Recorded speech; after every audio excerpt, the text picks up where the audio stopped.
1.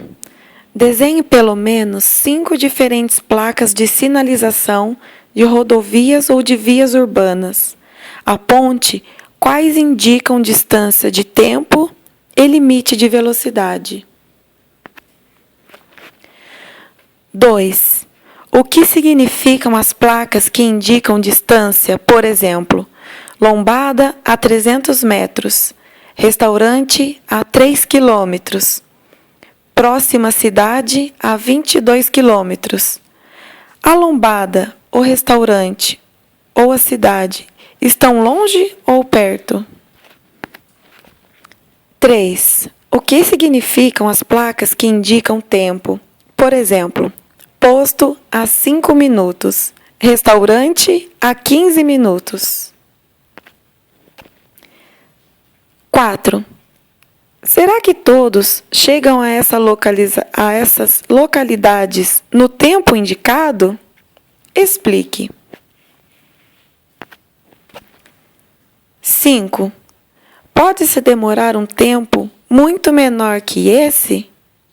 Explique. 6. Para que servem as placas que indicam limite de velocidade? 7.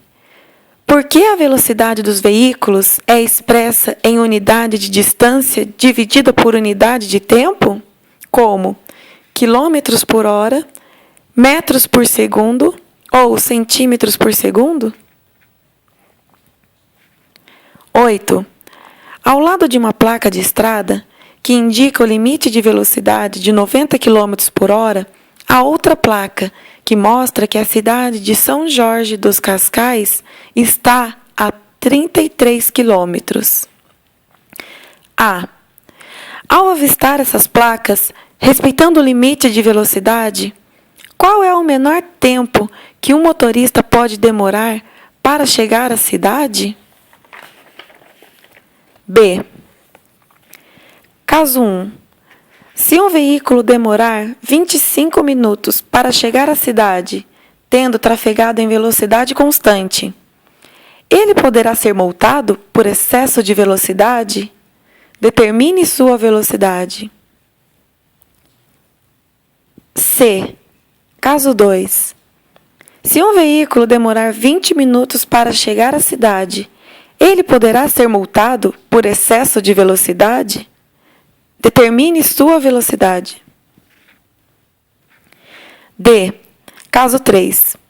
Se um veículo demorar 15 minutos para chegar à cidade, ele poderá ser multado por excesso de velocidade?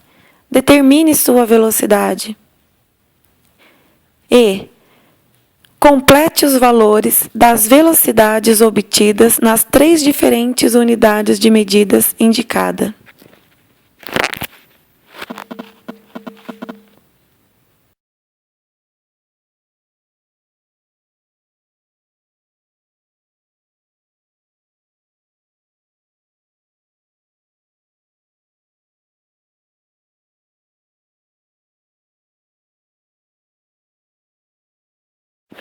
A estimativa da velocidade de um veículo na estrada e na cidade.